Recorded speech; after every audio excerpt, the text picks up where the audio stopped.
All right. So we have Ella LeBain here, author, renowned biblical scholar, ET experiencer, and longtime UFO researcher.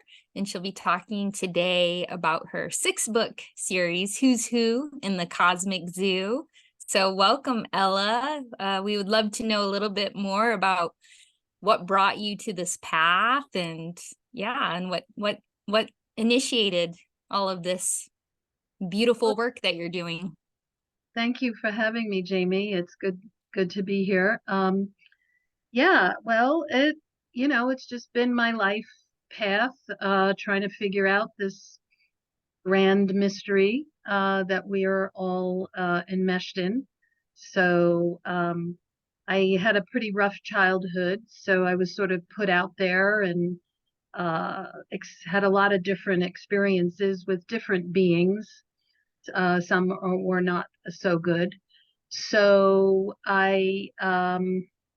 long story short, ended up having these encounters with this man named Yeshua. So I went to school in Israel, and I'm sort of a hybrid.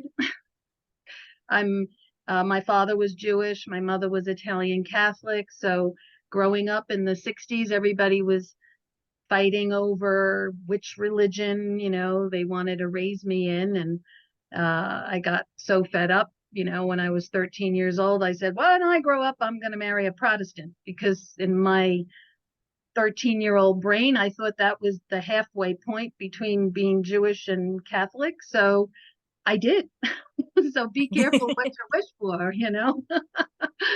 But I was always searching to see what the truth was, within and without the religions.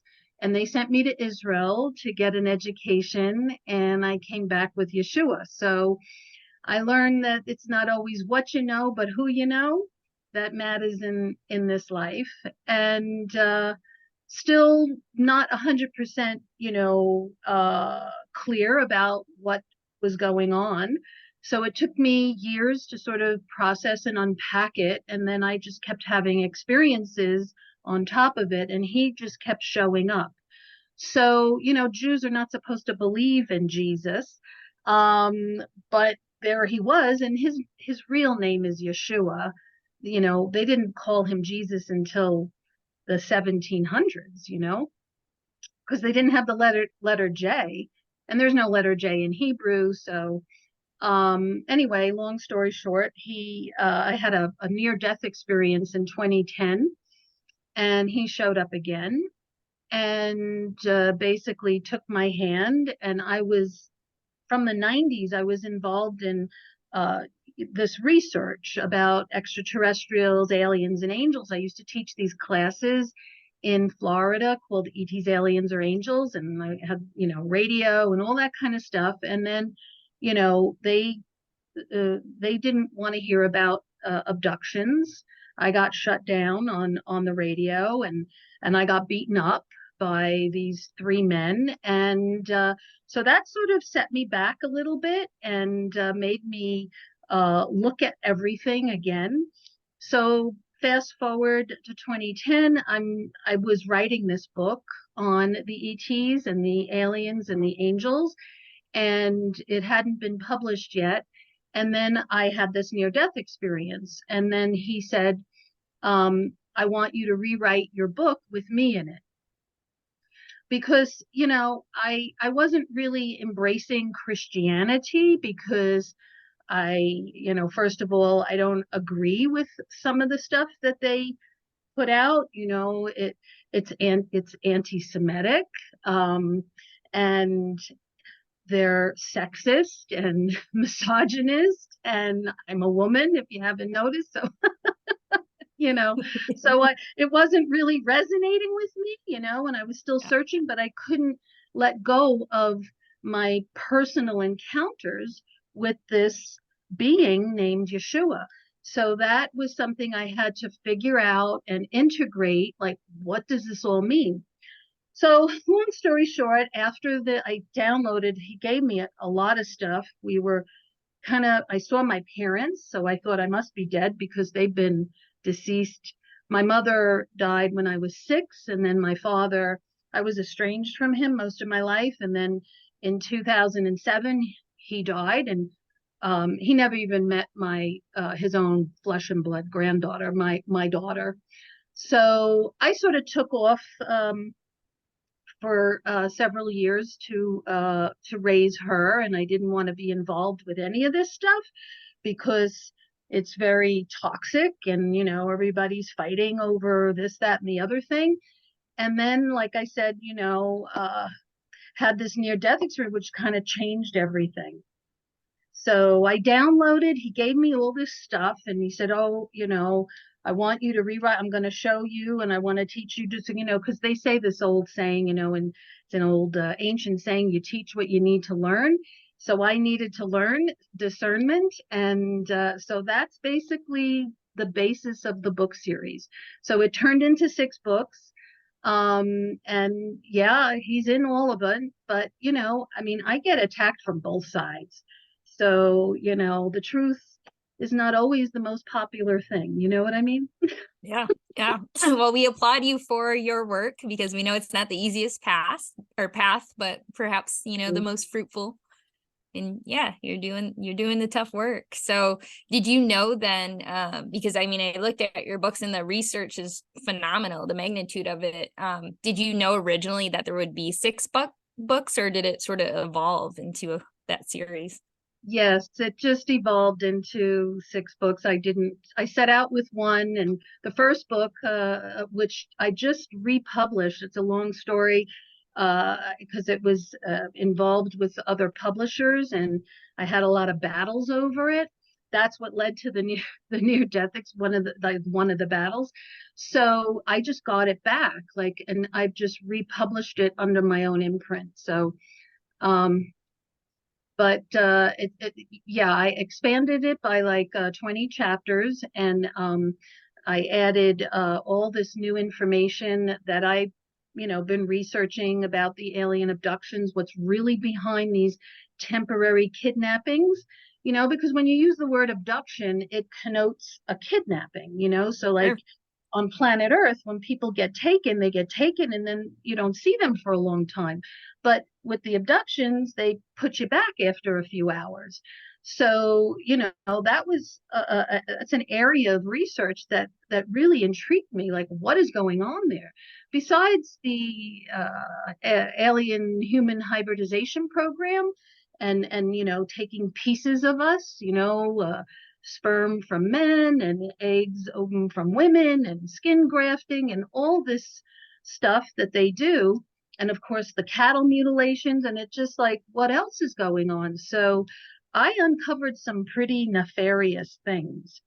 And so that's what's in my new version of the first book, the 4th edition.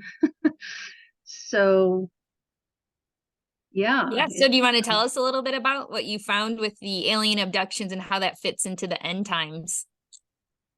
yes. Well, in a nutshell, we're involved in this clash between 2 kingdoms on Earth.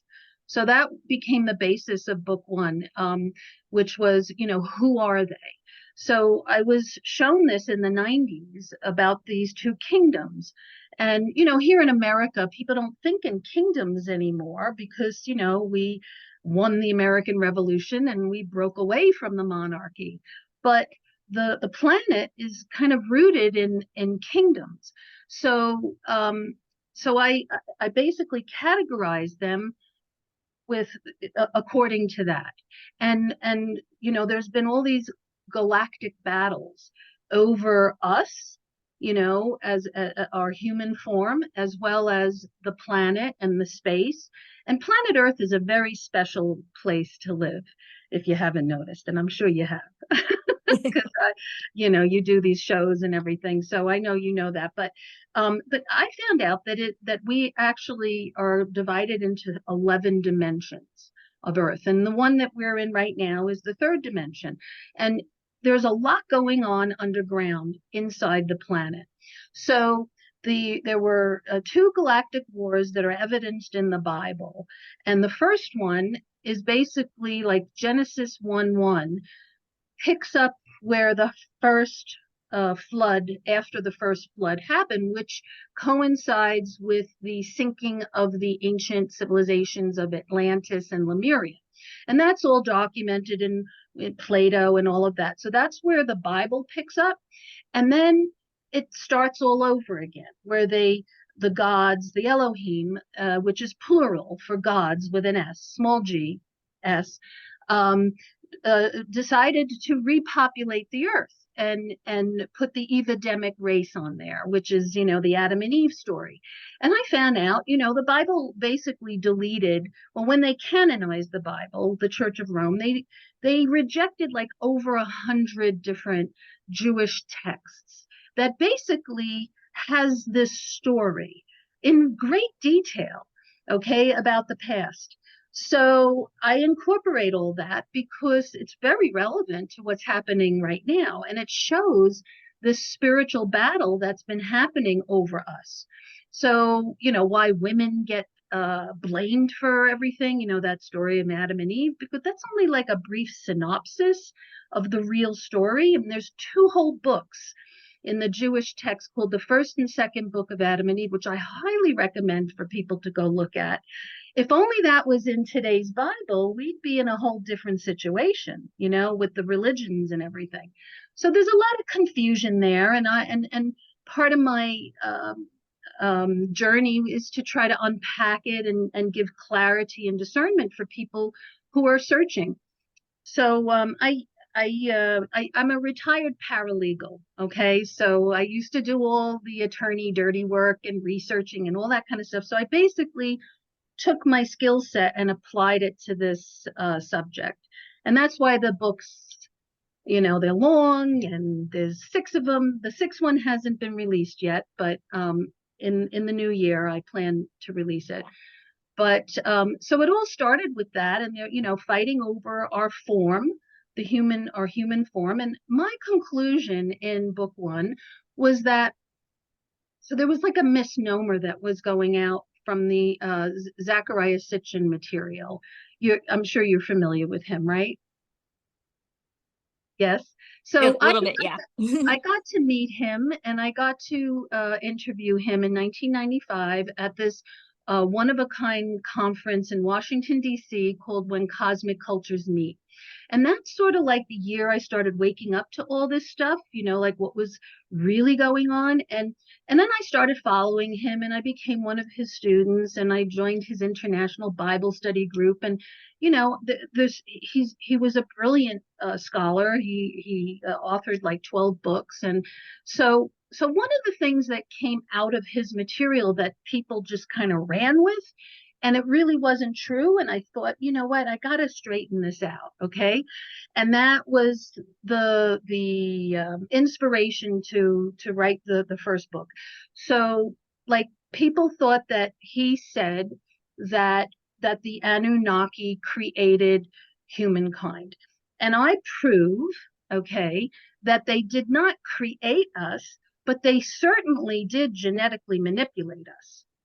Okay, so this dovetails into what the Adam and Eve original story is, and how when the gods put humans on the earth, that we were created in their image and their likeness, which was, all 12 strands of DNA firing up at the same time.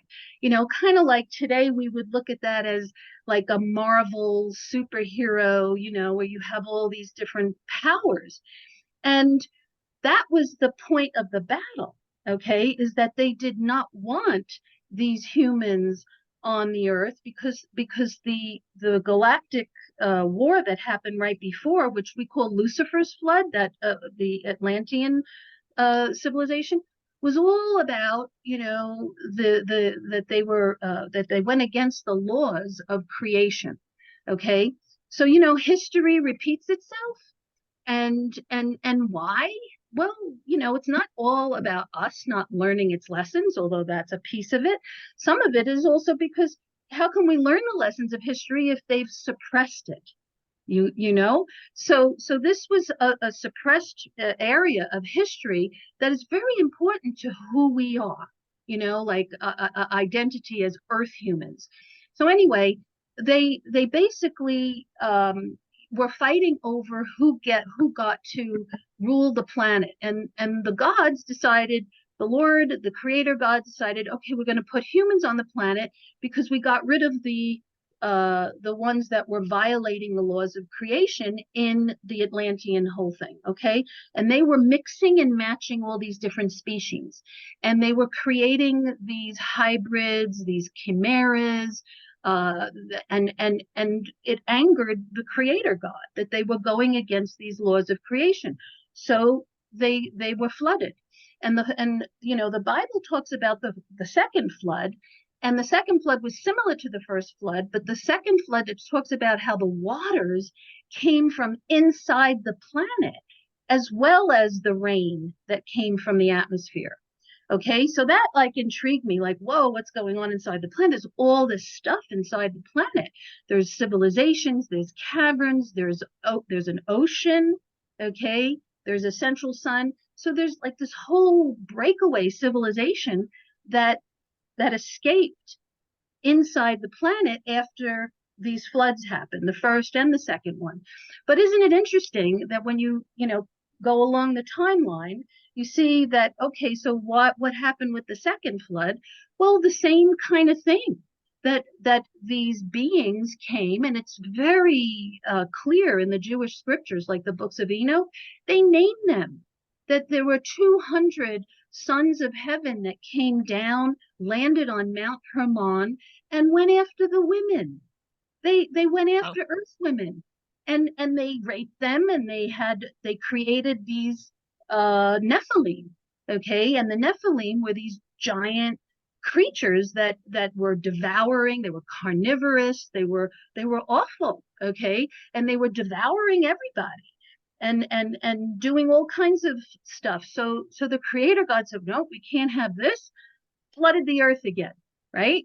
And then so those beings, the giants and some Nephilim that survived, what did they do? They went inside the earth.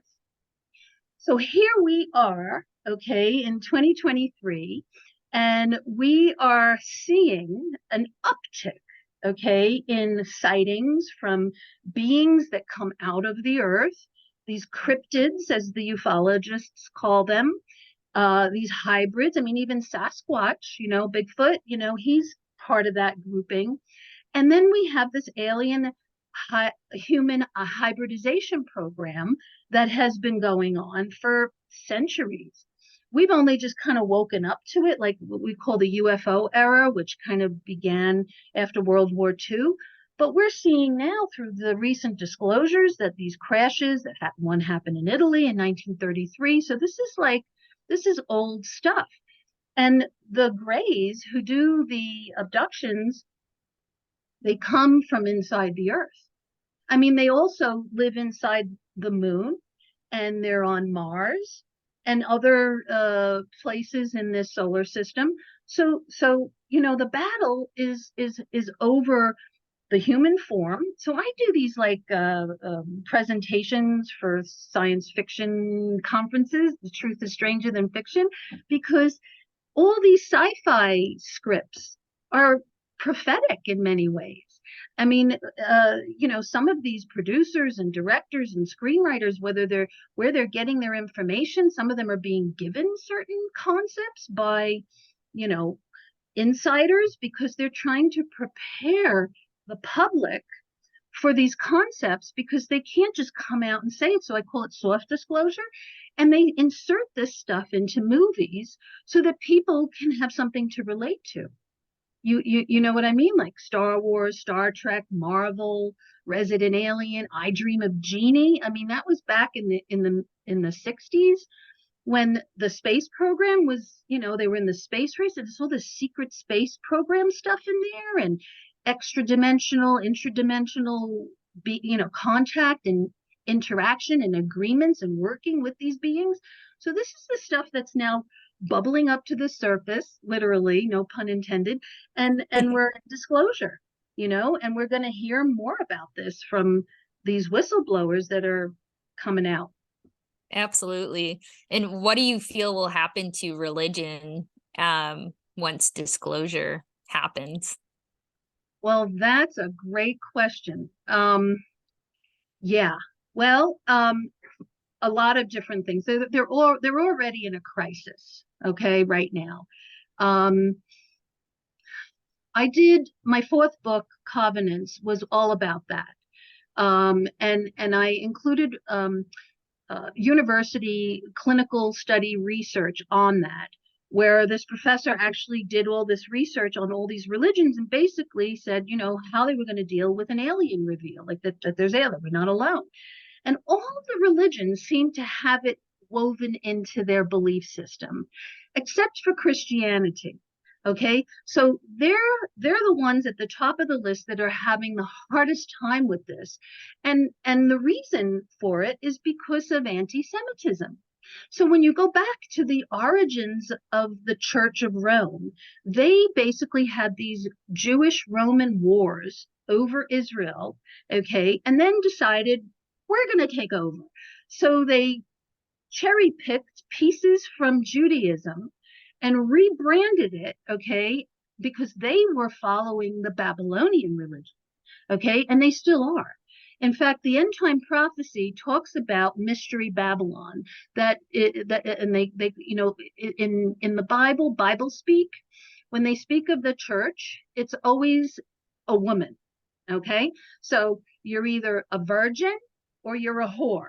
Okay, so the whore of Babylon in the end time prophecy is mystery Babylon that sits on 7 hills, which is Rome. Okay, Rome sits on 7 hills. So it's today's Vatican. And I'm like, okay, so the Vatican, which is a Latin word for the seat of the divining serpent, okay? And then I'm like getting into them, thinking, what are they doing here? They believe they have the two of the world's most sophisticated telescopes called Lucifer. And it's like, why did they name it Lucifer? Because they believe that Lucifer is Christ. They believe Lucifer, that's who they worship. And if you go, you can go to the YouTube channel, the Vatican's YouTube, the Pope's YouTube, and listen to a mass, and they invoke Lucifer. I mean, you can't make this stuff up. And then I realized, okay, so that's who they are, and they play this starring role in the end time prophecy because they bring the Antichrist forward to be worshipped as the Messiah. And basically, it's a counterfeit. It's an alien Messiah that is not, because so here, if you go back into this, the history repeats itself. So the reason why Christians, I'm sorry if I'm bouncing all over the place. We're tracking. I come back, I connect dots, I go here, there, and everyone. Then it makes sense in the end. But the Christians have been basically denied the history. Okay, so that's why they're having a hard time with this, because they don't know where the aliens are in the Bible. They don't know where the ETs are, where the UFOs are, and it's all there. This is nothing new under the sun. Okay, but because Rome, the Church of Rome, manipulated the religions, and they basically hybridized the ancient Babylonian religion of Mithras. They worship Mithras and all of that part of history, which all is connected to the Anunnaki. Okay, which is another very big fat dot in our end time prophecy, because is returning. Okay, so the gods, these that they call gods, they call them gods, but they're really extraterrestrials. Okay, they are coming back. Okay, for this divine appointment, which is the end time battle over the earth. And that's the real Star Wars. So I connect all these dots in my books so people can see that this is relevant. I mean, 1983, when President Reagan, during the Reagan administration, they sent up Iris, which was this probe, and they got a picture of Nibiru. They've been tracking it for decades, but then all of a sudden, everything went into a blackout. Okay, because through an executive order, he said, well, we can't, we don't want anyone talking about this. We don't want scientists talking. So they literally banned the word. You know how they have this thing about words? And then there was a blackout. But meanwhile, behind the scenes, they're preparing for this. So he puts up the SDI, the Strategic Defense Initiative, which he dubbed Star Wars, the Star Wars program. And now we have weapons in space.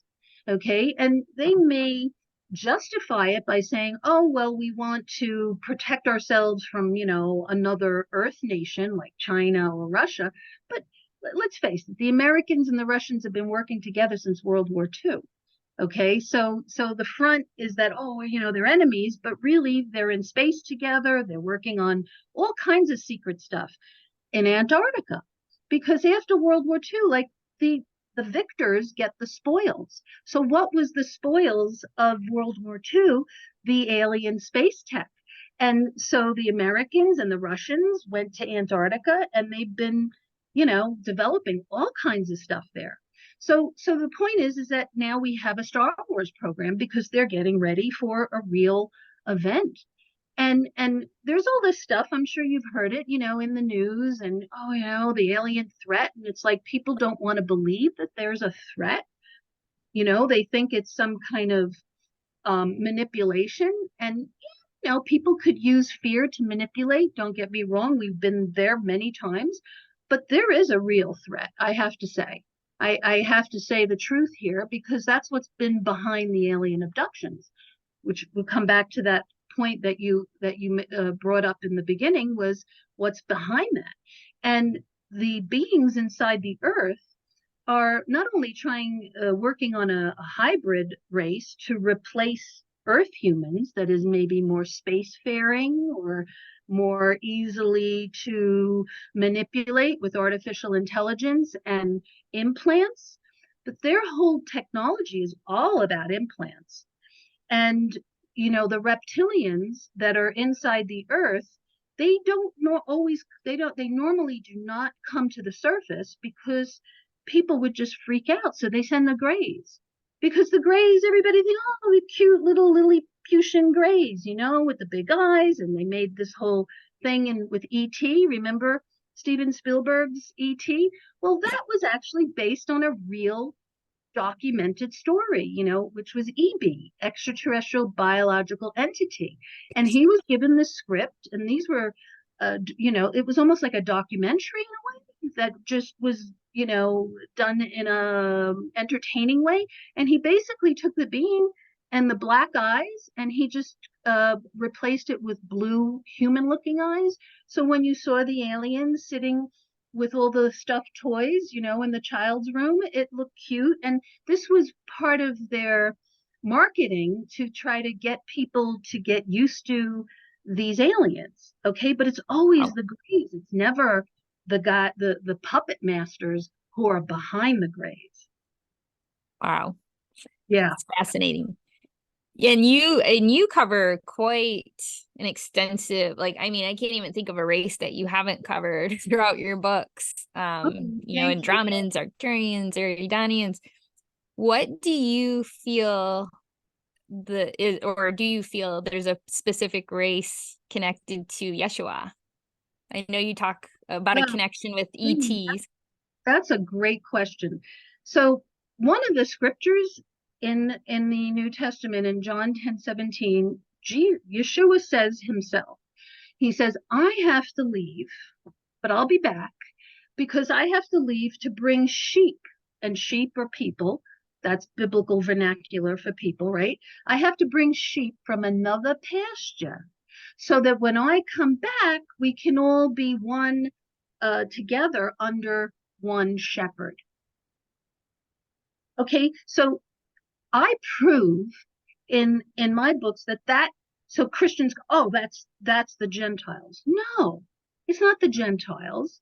Okay, it's beings, humans from another realm, another planet that he's created. So I think the human race, okay, which is the part of the Remember I said the clash of two kingdoms? So one kingdom is the human vine. I call it the human vine because it all like seemed to have originated in Lyra, in the constellation of Lyra, so that the Lyrans, and this was all part of these ancient galactic battles, and they were human. And then you kind of like go into all these science fiction stories, okay, which I like to dovetail back into, because what do they all seem to have in common? So every sci-fi, whether it's Star Trek, Star Wars, Resident Alien, I Dream of Jeannie, they're all trying to learn. The alien who comes to Earth is either trying to learn how to be human or how to interact with humans, right? I mean, that seems to be the connecting link there. So I think that his race is the human race, okay? And I think that is the coveted uh being in the universe. And that there's humanoids, like the Greys are considered humanoid, but they're not human, okay? So I classify that anything that is non-human is alien. Okay, so because we have to use words to describe things, and people conflate this word. They'll call someone that comes, like, I'm married to a Brit, and he's from England, and they call him an alien. Okay, but he's human. You can't use that word on humans. Aliens are non-human intelligences. So, like, the Greys would go into that category, the reptilians in that category, the little blue guys, the little frogmen.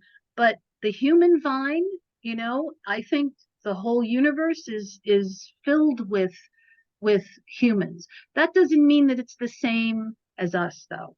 Okay, and this goes back to the misnomer in the Sitchin material, where people thought that they created us, but they really genetically downgraded the original human form, which, today's geneticists will look at our DNA and they'll go, that's junk DNA, right? They see our two strands and they'll analyze that to death, and then they'll go, the rest, that's junk. Well, God didn't make no junk. That's just disabled. So if you go back to the beginning of, like, the Bible's more like a historical record than a religious, people make it into all these things, but using it as a historical record, the beginning, the humans, the Evadamic race, they lived to be 5, 6, 7, 8, 960 years old, right? You have records of it. Methuselah lived to be 960. Then Noah's flood happened. And after Noah's flood, nobody lived that long. People are lucky if they can live to be 120, which is basically where our DNA is programmed. So what happened? There was a manipulation. The Anunnakis came and manipulated the human form, disabled 10 strands of DNA. That's what they call junk. It's disabled, okay, which is going to get switched on when Yeshua returns, because that's his promise, is to restore us, is to restore all things. And he said, I've come to set the captives free. Now, that always intrigued me. Who are the captives? So it's us. It's the earth humans that are caught in the middle of this galactic battle. And he's coming to restore us. And people go, oh, I'm gonna die, I'm gonna go to heaven. No, no, no. The good news is heaven is coming to earth. Okay, that is the quintessential end time prophecy, is that this city, it's called the New Jerusalem, the holy city of God, comes out of the heavens, lands over a scorched earth. So people immediately think, scorched, does that mean nuclear war?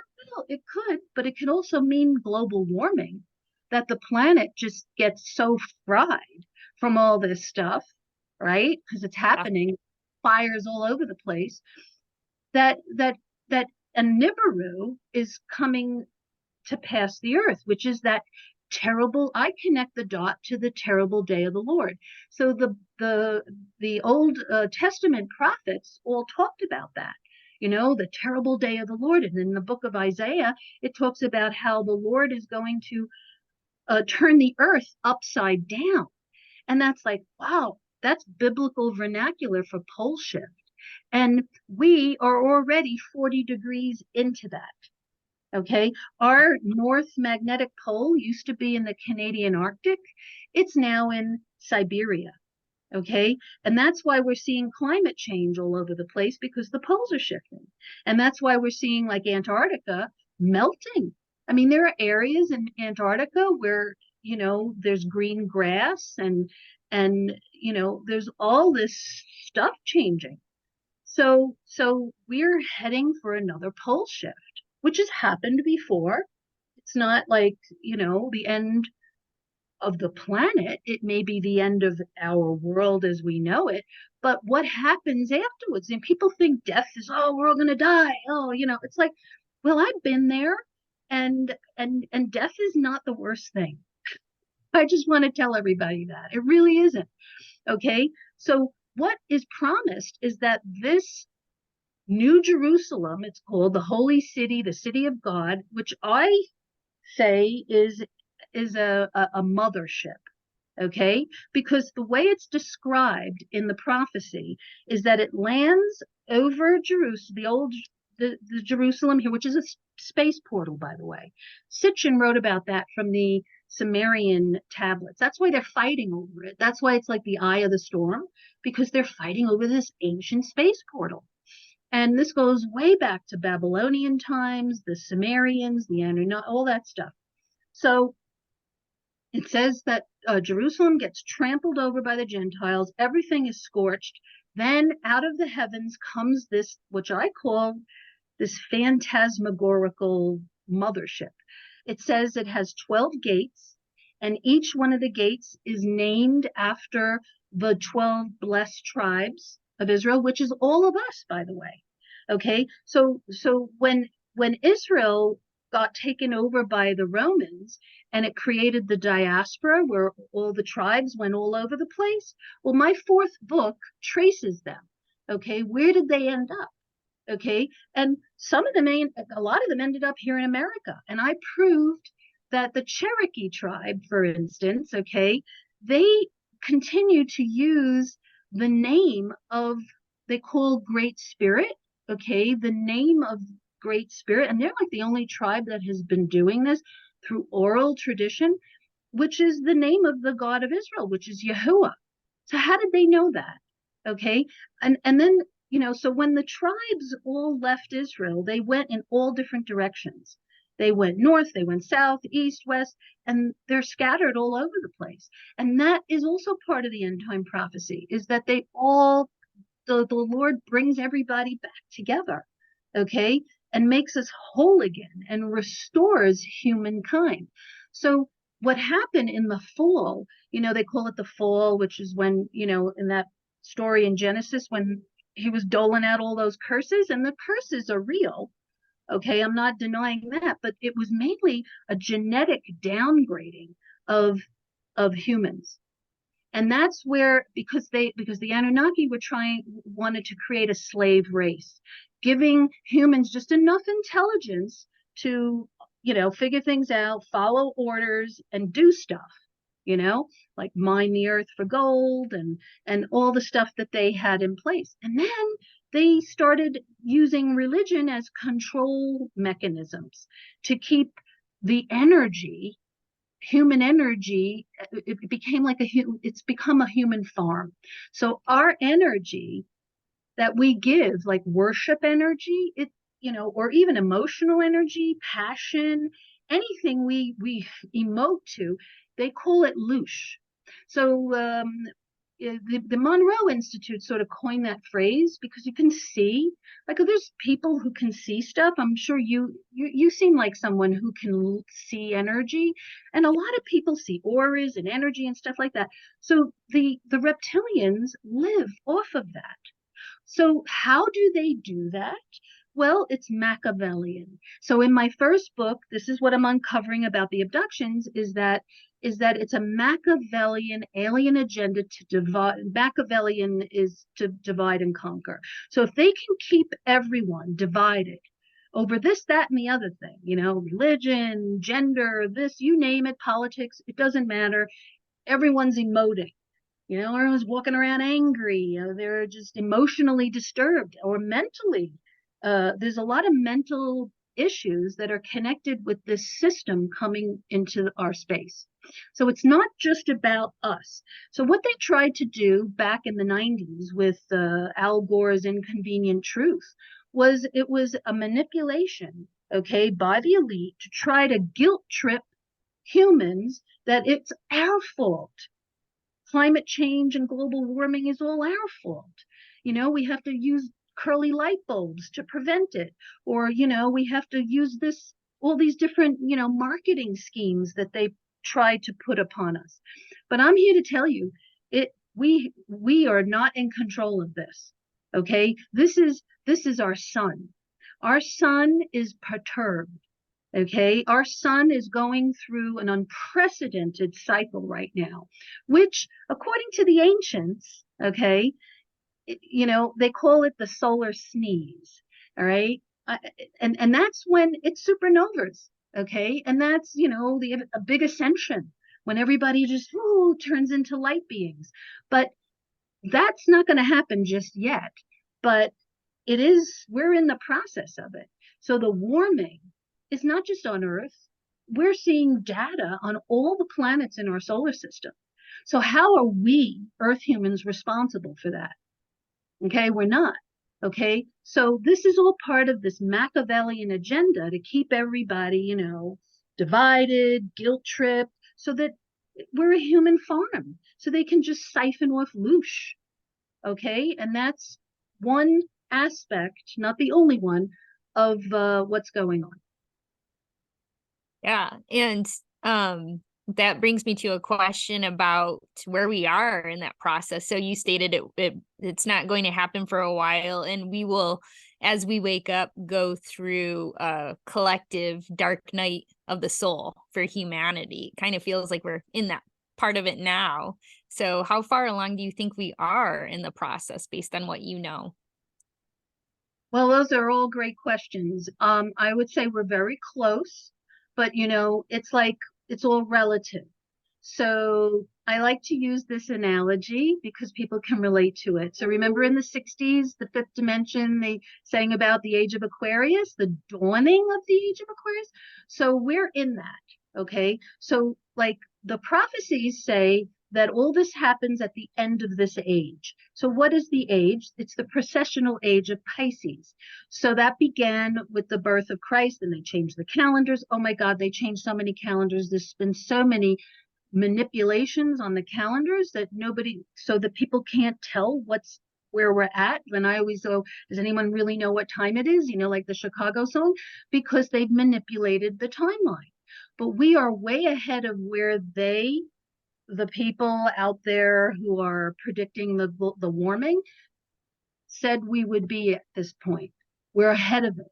So like the um the the data that we've received this summer, okay, from the oceans is where they said we were going to be in 2028.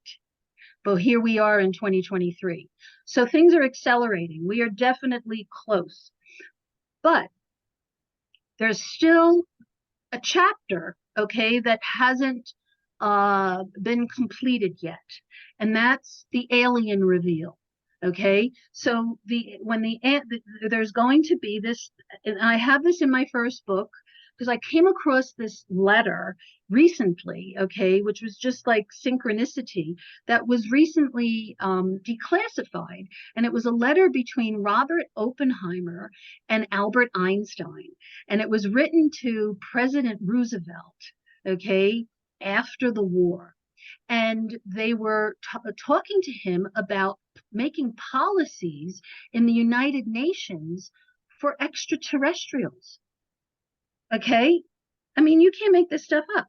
So I published it and I connected the dot because in the 90s, when I was going through all my awakenings and I was talking to people, and I talked to this whistleblower, Colonel Donald Ware, and I never forgot this. And he told me that the United Nations was going to be transformed like the United Federation of Planets, similar to Star Trek, because there was the alien nation on Earth, which is inside the Earth, was somehow going to surface, and they were wanted to be part of the United Nations to to be part of the group think to make policies. And haven't we already seen this? So 1940, 1947, when the whole Roswell thing happened, a lot of people believe that it woke up the aliens inside the Earth because um, I'm sorry. Let me just get the dates. Okay, so 1945, when they dropped the bombs, that led to the 1940 the crashes. Then all of a sudden there were all these crashes, right?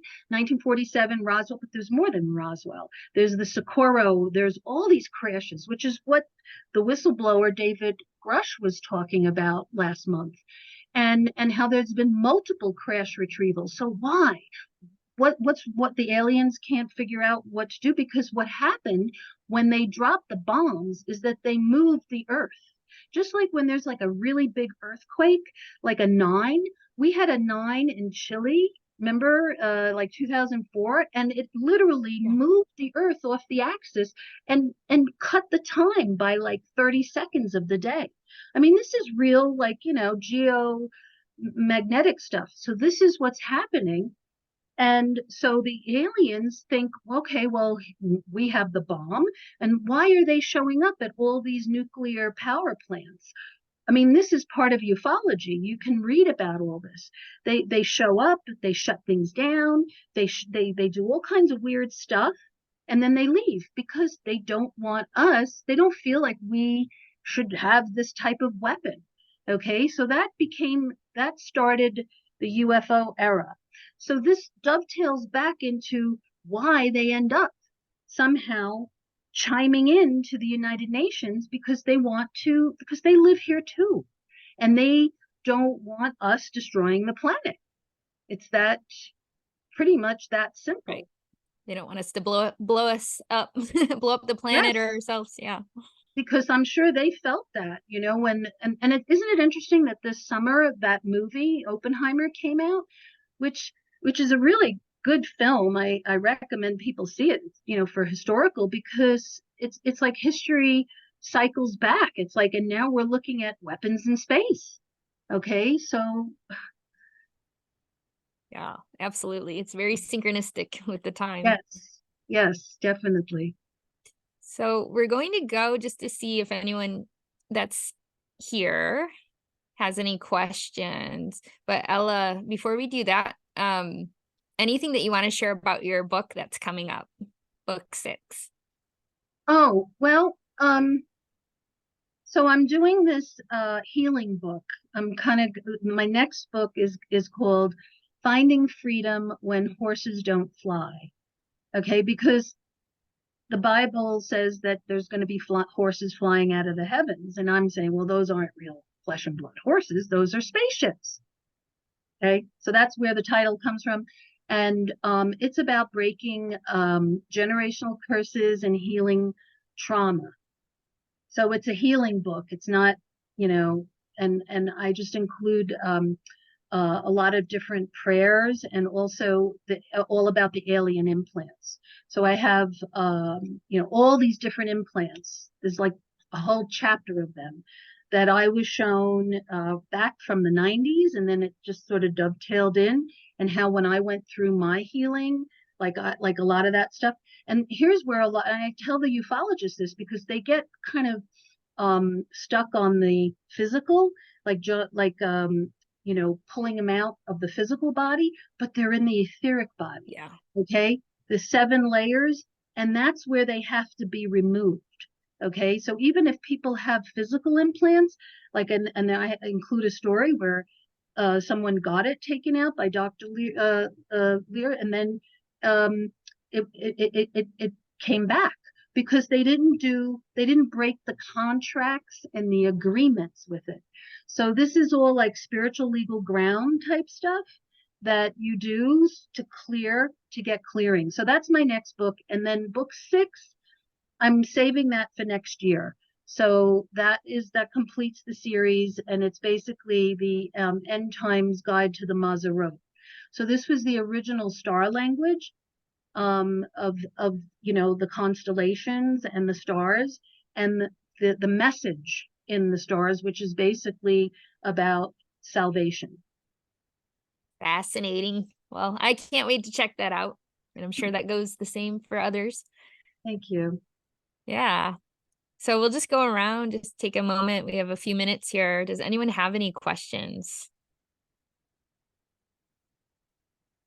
Andrea, you look like you have a question.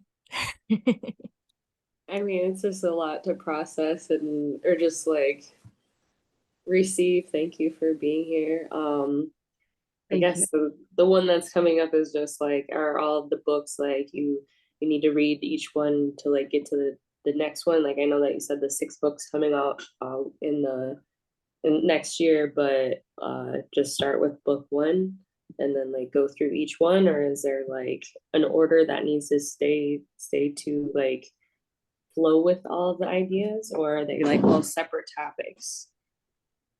Well, that's a great question. I wrote the books with a very extensive table of contents so people could go in and just look things up. There's chapters and subheadings and like even 3, 4 levels of it.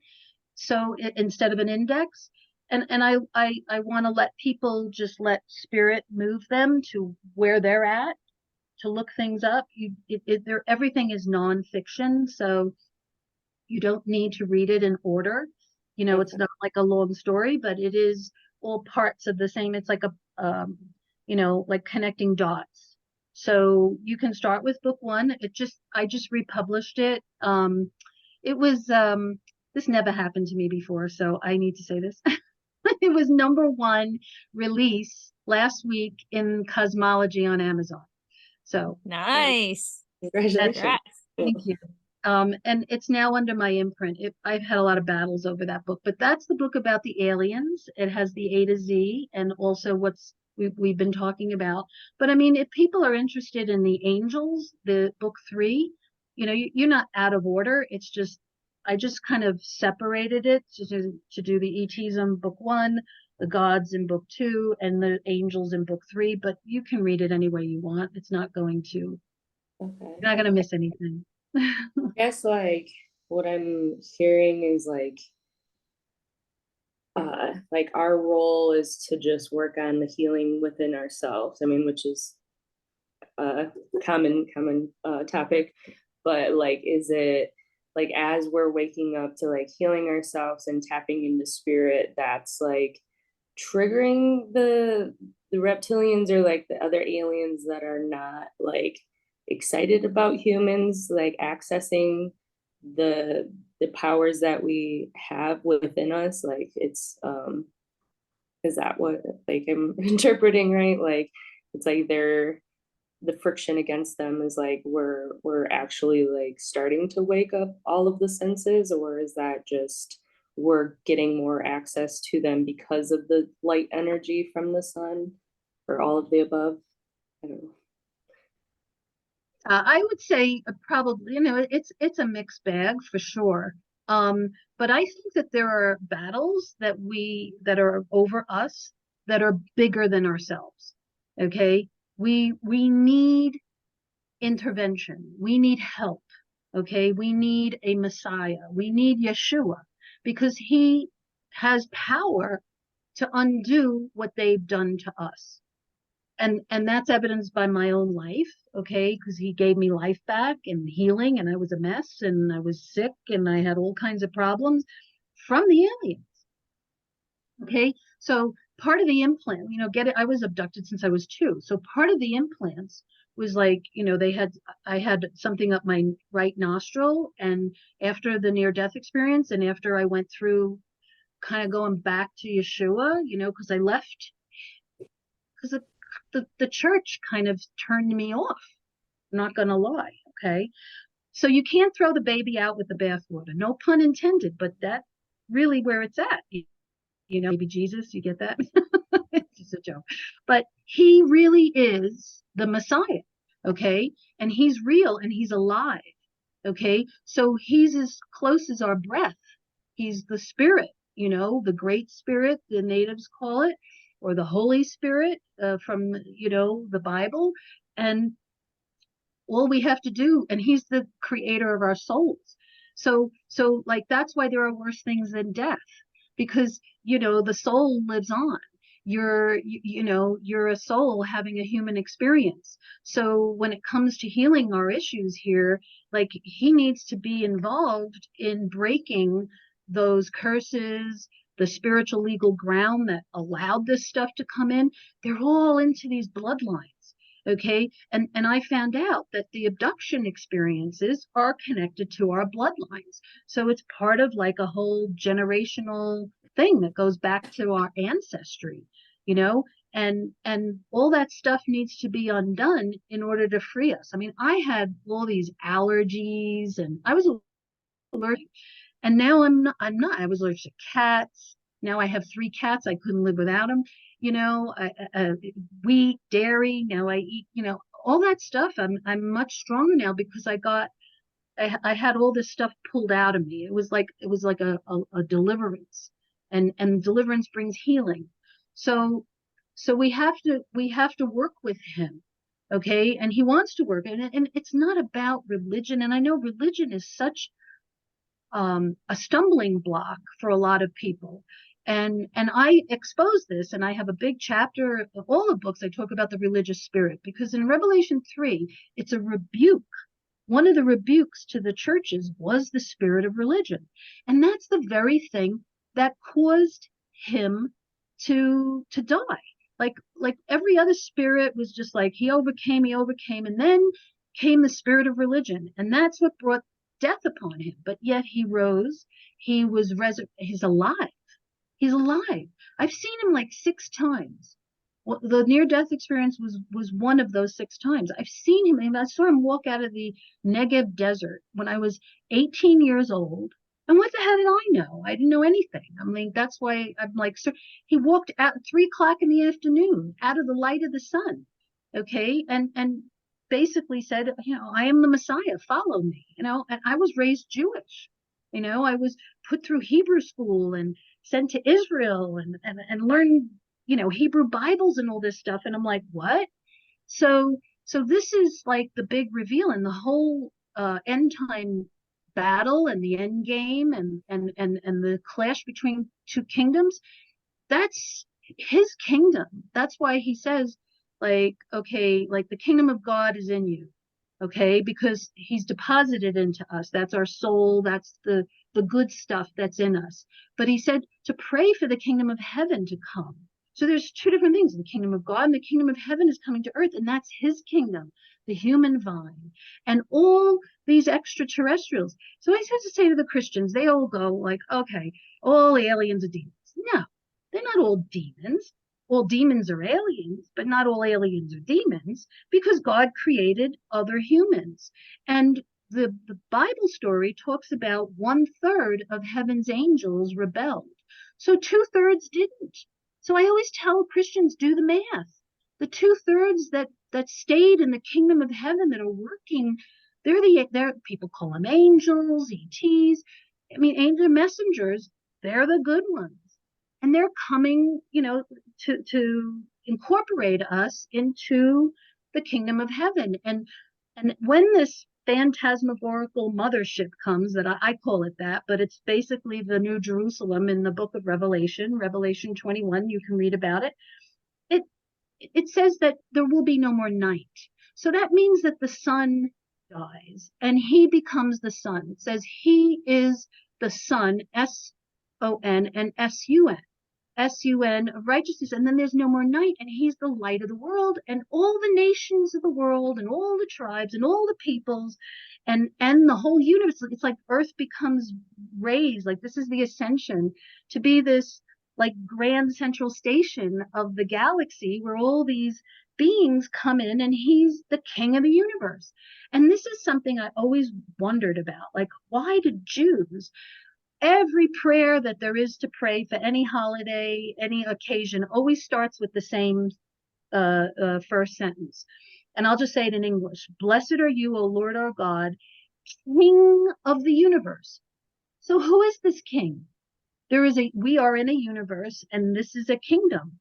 and they're clashing over Earth, and not everyone. I mean, who gets to go where? That we have choice, we have free will, we have choice, but we're being influenced.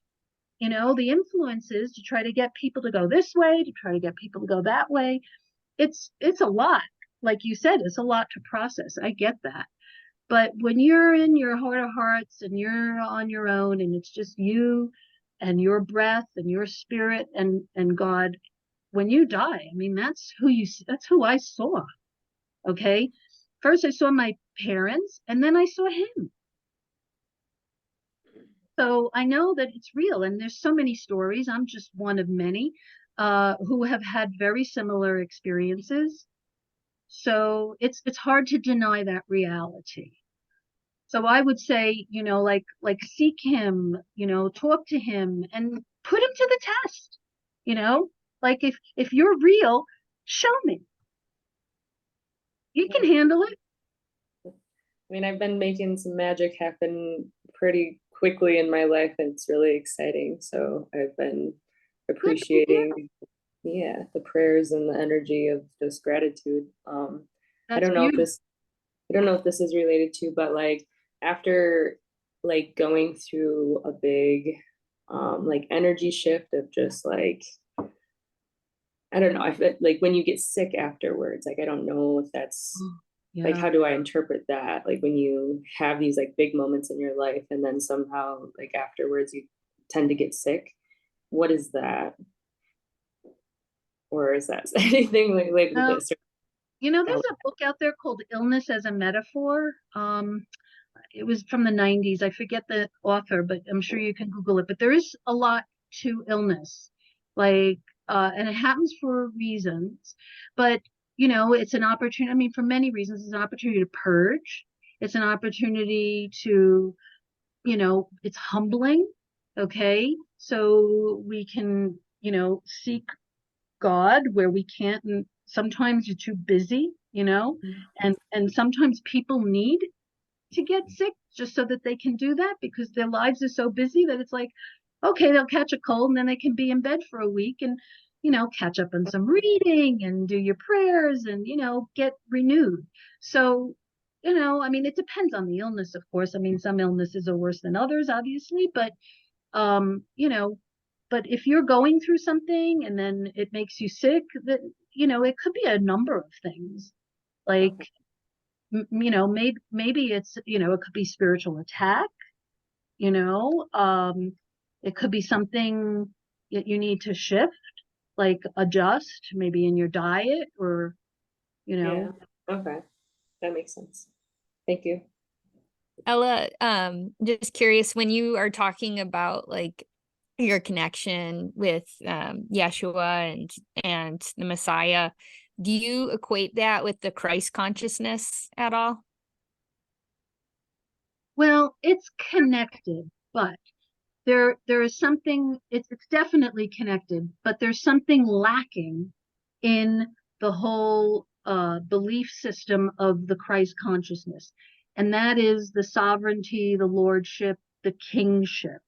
So so a lot of New Agers, for instance, they think, okay, it's all about Christ consciousness, but they're everybody's a Christ, everybody's this, everybody's that, everybody's an ascended master, or everybody's God. And this, the shift here is seeing who we are in relation to this creator God who is the king of the universe. And, you know, being humble in that presence and not thinking you're God. Okay. We are sparks of God. Okay. We have God's sparks in us. Okay. But let's face it, we're not God. And when people start telling me that, it's like, okay, well, raise the dead, heal the sick, change the planet. If you're God, then you can do all that. Otherwise, it's just a little delusional, in my opinion, to think that you're God. You're part of the whole God creation and God lives in you, but you're not the king of the universe. So this has to do with like our place and who really has the power. You know what I'm saying? So there's an arrogance sometimes to people thinking all that stuff, and then they get, okay, well, who's going to save you if you think you're God and you can't save yourself? All right. So you know, I've been humbled so many times. Okay. I mean, I've been orphaned. So like God is like my mother and my father. I've had the cosmic 2x4 hit me several times. So I know who God is. And yes, he lives in me, but he's the king. So that's where I'm at with that. And Christ consciousness is like really we're supposed to have the mind of Christ. So if you study him and the stuff that he taught, which a lot of Christians don't necessarily like, there are good Christians and then the religious spirit, which is not of God. The religious spirit is not of God. Okay, that's the pride, that's the arrogance, that's the reptilian energy. The mind of Christ has to do with the fruits of the spirit, which is kindness, gentleness, goodness, humility, patience, long suffering, generosity. So that's where you see that's the presence of Christ. That's the presence of the Holy Spirit. That's the presence of God. And if you want to call it consciousness, yes, but we need to think in those terms. We need to be conscious of being, you know, kind, you know, being kind to each other and all that stuff. And not everybody is doing that. So that's a discernment. That's a spiritual discernment. Well, thank you. And I love your shirt, by the way. Kind is the new cool. Thank you. Well, Ella, I know we're a little bit over in time, so just wanted to share with everyone. I have your bio and link to your books posted on starseedascension.com. And Ella, do you want to share your personal information or where they can go to get more information about you, website or social media? What feels Yeah. good? Thank you, Jamie. Yeah, I'm at who's who in the cosmiczoo.com, and I'm on Amazon.